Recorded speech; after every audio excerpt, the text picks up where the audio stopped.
एक नाम जो बहुत से लोग जानते हैं और बहुत से लोग नहीं जानते हैं, तो उनको मैं बताना चाहूंगी। नाम है रॉबर्ट ली फ्रोस्ट, जिनको रॉबर्ट फ्रोस्ट के नाम से भी जानते हैं। ये एक अमेरिकन पोइट है, अमेरिका के कवि हैं, जो बहुत ही नेचर लविंग थे, प्रकृति से बहुत प्रेम था उनको, और वो बहुत लोकप्रिय हुए, विश्व भर में बहुत लोकप्रिय हुए। और उनकी नेचर से संबंधित बहुत सारी इंग्लिश के अंदर पोम है, और हमने भी पढ़ी है। 10th क्लास की इंग्लिश जो है, एनसीईआरटी की बुक है, उसके अंदर भी उनकी जो है बहुत सारी कविताएं हैं, जो प्रकृति के कुछ एलिमेंट्स उठाते हैं। वो एक उनकी ऐसी इमेजिनेशन जो है उसके साथ जुड़ती हैं। बिल्कुल हम लोगों को ऐसा एहसास होता था कि मतलब उनकी इमेजिनेशन जो थी ऐसी हमारे सामने एक सजीव के रूप में वो रख देते थे, और ऐसा लगता था कि मान लो कि वास्तव में ऐसी कुछ चीजें होती हैं, और ये जो है प्रकृति हमें इस तरीके से सिखा सकती है। खमागणी, मैं हूं शोभा भाटी। आज आप लोगों के सामने रॉबर्ट फ्रोस्ट की मैं बात इसलिए कर रही हूं क्योंकि आज का जो विषय है बहुत गंभीर है। हालांकि इस पे किसी का ध्यान नहीं जाता, लेकिन मैं आप लोगों का ध्यान वहां पे खींचना चाहूंगी, क्योंकि ये हमारी प्राथमिक आवश्यकता है, और जहां पे हमारी प्राथमिक आवश्यकता ही हमसे छीन ली जाए, वहां पे जीना बहुत मुश्किल हो जाता है। तो सबसे पहले मैं कनेक्ट करना चाहूंगी रॉबर्ट फ्रोस्ट की एक पोम से, जो कि 10th क्लास की एनसीईआरटी की इंग्लिश की बुक के अंदर है, जिसका नाम है dust of snow. Dust of snow poem के अंदर बताया गया है, बहुत छोटी है, 5 से 6 लाइन की एक पोम है, लेकिन अगर उसका सारांश, अगर उसका इंटेंशन अगर हम समझ लें, तो हमारे जीवन की बहुत सारी समस्याएं हम दूर कर सकते हैं। रॉबर्ट फ्रोस्ट ने उस डस्ट ऑफ स्नो के अंदर बताया है, क्योंकि इसका नाम ही डस्ट ऑफ स्नो है, तो आप समझ पा रहे होंगे कि एक ऐसा आवरण, डस्ट का एक ऐसा आवरण जो स्नो का है, यानी जो बर्फ का है। वहां पे रॉबर्ट फ्रोस्ट की एक इमेजिनेशन देखिए आप, कि एक व्यक्ति है जो अपने जीवन में बहुत नेगेटिव है, नकारात्मक से भरा हुआ है। उसके आसपास में जितने भी लोग हैं, सब के सब नेगेटिविटी क्रिएट करने वाले लोग ही हैं, इसीलिए वो खुद भी नेगेटिव हो गया है, अपने जीवन से हार गया है। जीवन में इतनी उदासीनता भर गई है कि आगे जीवन में उसको कुछ दिखता ही नहीं है कि कुछ करने लायक हो, और इतना उदासीन हो गया है, वो इतना नेगेटिव हो गया है कि अपने जीवन में कोई भी करने से पहले ही हार मान लेता है कि नहीं, मेरा जीवन तो इतना स्ट्रांग है नहीं, मेरे लाइफ में कुछ अच्छा होगा नहीं, क्योंकि अभी तक अच्छा नहीं हुआ। ऐसे बहुत सारे विचार वो अपने जीवन में एक्सेप्ट कर लेता है, धारण कर लेता है, और उन्हीं के आधार पे जीने लग जाता है। एक दिन वो चलते चलते एक जंगल में पहुंचता है, जिसके पोम के अंदर एक ट्री का नाम बताया गया है, हेमलॉक ट्री। हेमलॉक ट्री के नीचे वो खड़ा होता है, क्योंकि पेड़ है, पेड़ के नीचे वो खड़ा होता है। ये देखिए रॉबर्ट फ्रोस्ट की एक इमेजिनेशन है। जिस पेड़ के नीचे वो व्यक्ति खड़ा है, वो पेड़ भी पूरा के पूरा कवर हो रखा है स्नो से, बर्फ गिरी हुई है उसके ऊपर, चारों तरफ बर्फ का आवरण है, क्योंकि स्नोइंग ऐसी होती है, एक लेयर सी छा जाती है सब जगह, तो उस पेड़ के ऊपर भी छाई हुई है। जिस पेड़ के नीचे वो व्यक्ति खड़ा है, उस पेड़ के ऊपर एक कौवा बैठा होता है। चूंकि वो काफी समय से बैठा हुआ होता है, तो उस कौवे के ऊपर भी स्नो गिर जाती है, तो वो भी कवर हो जाता है। अब वो कौवा वहां से उड़ने की कोशिश करता है। जिस पेड़ के नीचे वो व्यक्ति खड़ा है, उस पेड़ के ऊपर ही कौवा बैठा है, वो कौवा वहां से उड़ने की कोशिश करता है। तो जब वो कौवा उड़ने की कोशिश करेगा, तो अपने पंख पसारेगा, पंख खोलेगा, और जैसे ही वो अपने पंख खोलता है और उस अपने बॉडी को शुक करता है, झटकता है, जब वो शुक करता है, तो जो कौवे के ऊपर बर्फ गिरी हुई थी, वो बर्फ नीचे गिरती है उस व्यक्ति के ऊपर। और चूंकि वो पेड़ थोड़ा ऊपर होता है, तो वो बर्फ थोड़ी वेट के साथ में उसके ऊपर गिरती है, और जैसे ही उसके ऊपर वो बर्फ गिरती है, तो उसको ऐसा लगता है कि अरे ये क्या हुआ, और उस झटके के साथ में ही उसकी लाइफ चेंज हो जाती है। उसको ऐसा एहसास होता है कि बहुत लंबी नींद के बाद में, एक लॉन्ग स्लीप के बाद में वो उठा है, और उसने ऐसा लगा है कि मैं ऐसा उदासीन कैसे हो गया, मैं इतना नेगेटिव कैसे हो गया, मेरे अंदर इतनी नकारात्मकता क्यों, और क्यों मैं जीना नहीं चाह रहा। और वहां से उसका एकदम है जो है पॉजिटिव थॉट्स जो है क्रिएट होने लगते हैं। वहां पे हेमलॉक ट्री जो है एक नेगेटिविटी का एक सिग्निफिकेंस है, और जो कौवा है वो एक मीडिएटर है, जो किसी जरिए से आप में पॉजिटिविटी आ सकती है। और जो कौवे के शुक करने के ऊपर जो बर्फ उसके ऊपर गिरी है जो है, वो एक पॉजिटिव थॉट्स है, जिसकी वजह से वो व्यक्ति, वो बदलाव हुआ उसकी लाइफ में, वो एक सोर्स है जिसकी वजह से जो है वो व्यक्ति एकदम नेगेटिव से पॉजिटिव में कन्वर्ट हो गया। लाइफ में ऐसे कुछ झटके आते हैं, ये सच है। अगर नहीं समझना चाहे तो वो हम पे डिपेंड करता है, लेकिन लाइफ में ऐसे कुछ झटके लगते हैं, जब व्यक्ति संभलना चाहे तो संभल सकता है। आज आप लोगों के सामने ये पोम रखने का जो मेरा उद्देश्य है, मेरा इंटेंशन है, वो बिल्कुल क्लियर है।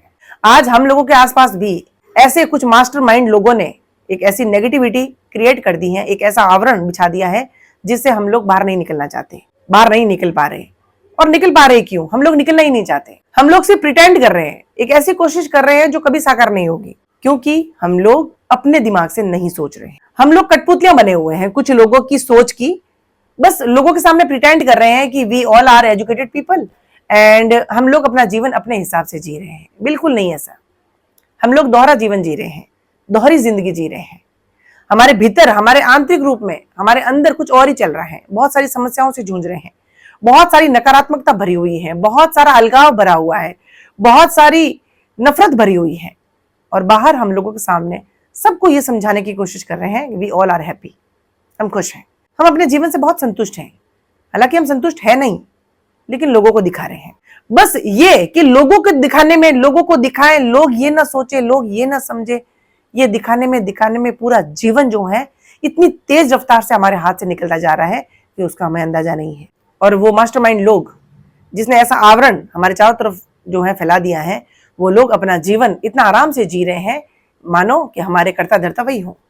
बहुत सारे कंटेंट हैं उसके लिए, education, fashion, business, mentality, life process और भी बहुत सारे जो हम नहीं करना चाहते हैं फिर भी हम कर रहे हैं।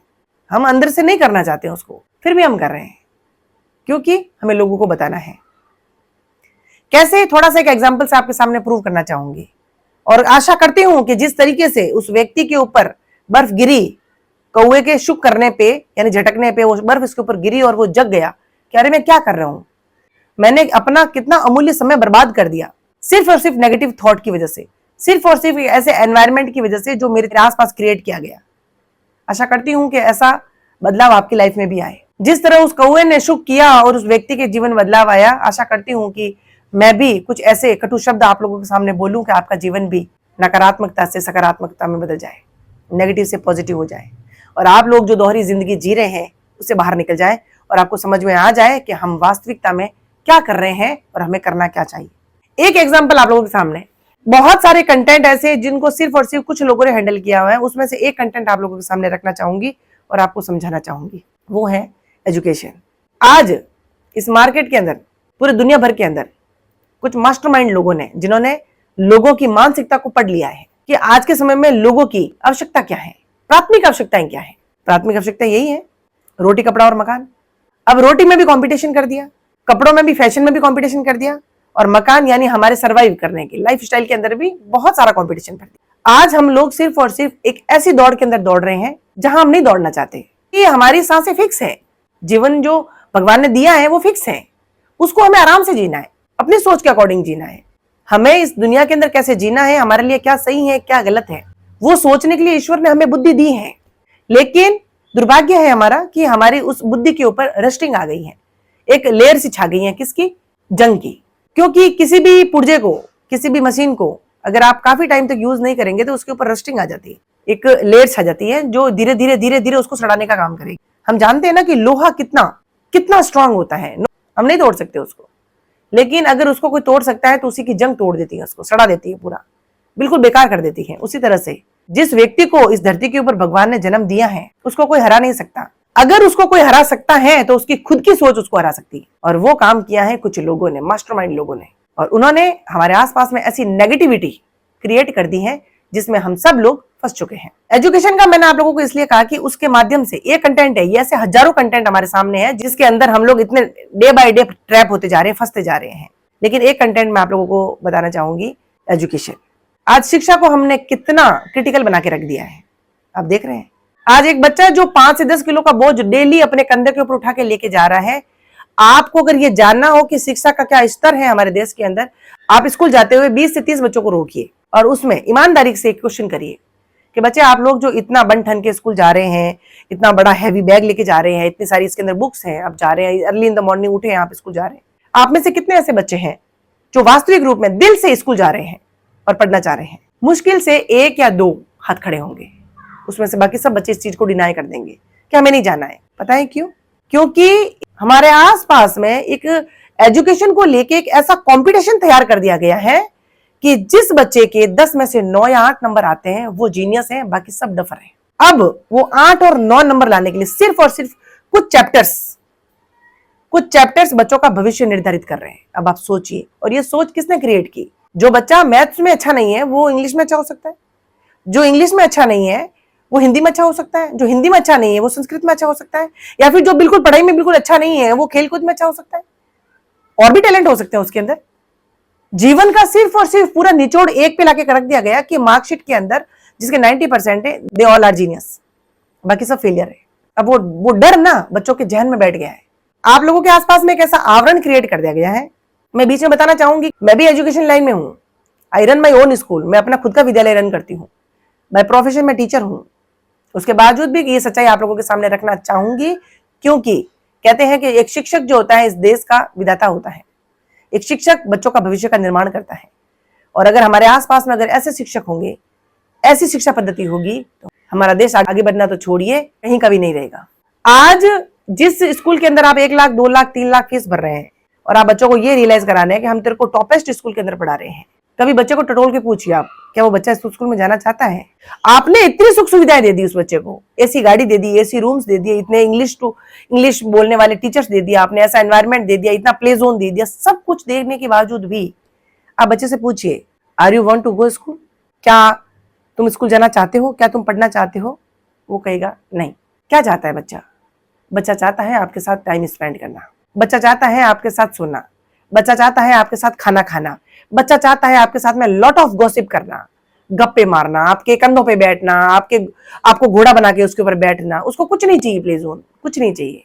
ये चीजें आप समझने की कोशिश कर रहे हैं।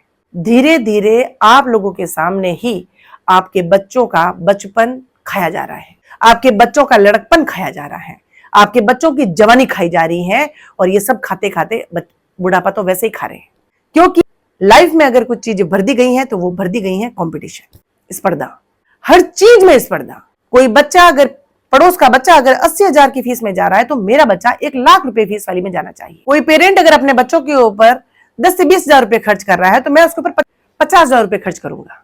कोई बच्चा अगर ब्रांडेड कपड़ा पहन रहा है तो मैं उससे भी बड़ा ब्रांड खरीदूंगा। कोई व्यक्ति अगर एक महीने के 50,000 रुपए कमा रहा है तो मुझे लाख रुपए कमाना है। मतलब हमें सिर्फ और सिर्फ लोगों के लिए जीना है, खुद के लिए नहीं जीना है। और ये कोई एक इत्तेफाक नहीं है, ये कोई जस्ट एक कोइंसिडेंस नहीं है, ये सब प्लान्ड है। ये सब चीजें एक मार्केटिंग है। और जिस देश के अंदर शिक्षा को मार्केटिंग के स्तर पर रख दिया गया हो, आपको क्या लगता है कि वहां के बच्चे, वहां के लोग स्वतंत्रता के साथ में जी रहे हैं? ऐसा कभी नहीं हो सकता। हम लोग जीना तो भूल ही चुके हैं। हम लोग सिर्फ और सिर्फ वो सब चीजें कर रहे हैं, उस जाल के अंदर ट्रैप होते जा रहे हैं जो लोग बिछा रहे हैं। बिजनेसमैनों का आज दबदबा है इस देश के ऊपर, आपको पता है? बिजनेसमैनों का, हम कह रहे हैं ना पॉलिटिकल के ऊपर भी एक चीज है, वो है बिजनेसमैन, पूंजीवाद। क्योंकि पैसा तो उनके पास है, उन सबकी सबसे साठगांठ हो रखी है, सबसे। वरना आज हमारे देश के अंदर इतने सारे गवर्नमेंट स्कूल्स हैं, गवर्नमेंट टीचर्स हैं, सब कुछ फैसिलिटी स्कूलों के अंदर है, एक अच्छा एनवायरमेंट दिया हुआ है। उसके बावजूद भी गरीब से गरीब व्यक्ति गवर्नमेंट स्कूल के अंदर अपना बच्चा क्यों नहीं भेजना चाहता? क्यों नहीं? क्योंकि एक सोच ने ऐसी जगह ले ली है कि वो कभी अपनी जगह नहीं छोड़ेगी कि गवर्नमेंट स्कूल के अंदर सिर्फ और सिर्फ गरीब से गरीब लोग पढ़ते हैं या फिर अनपढ़ लोग अपने बच्चों को पढ़ाते हैं, पढ़े लिखे नहीं पढ़ाते। क्योंकि गवर्नमेंट स्कूल में पढ़ाने वाला टीचर जिसकी तनख्वाह 1 लाख से 1.5 लाख रुपए है, वो भी अपना बच्चा उस प्राइवेट स्कूल में भेज रहा है जहां पे एक टीचर को 20 से 30,000 रुपए तनख्वाह मिल रही है। यानी वो टीचर जिसने बहुत सारे कॉम्पिटिशंस फाइट किए हैं, वो क्लियर किए हैं, अब उसको जॉब मिली है, वो भी अब कैपेबल नहीं है उस बच्चे को पढ़ाने के लिए। ये कोई जस्ट कोइंसिडेंस नहीं है। मैंने बोला ना, एक ऐसी नेगेटिविटी का एक आवरण हमारे चारों तरफ फैला दिया गया है कि हम लोग चाहकर भी अपनी ब्रेन यूज नहीं कर रहे। और ऐसा ही चलता रहा तो आज तो कुछ एक आत्महत्याएं होती हैं, आने वाले समय में आप गिन नहीं पाओगे, क्योंकि आंतरिक जो सुख है ना वो है ही नहीं।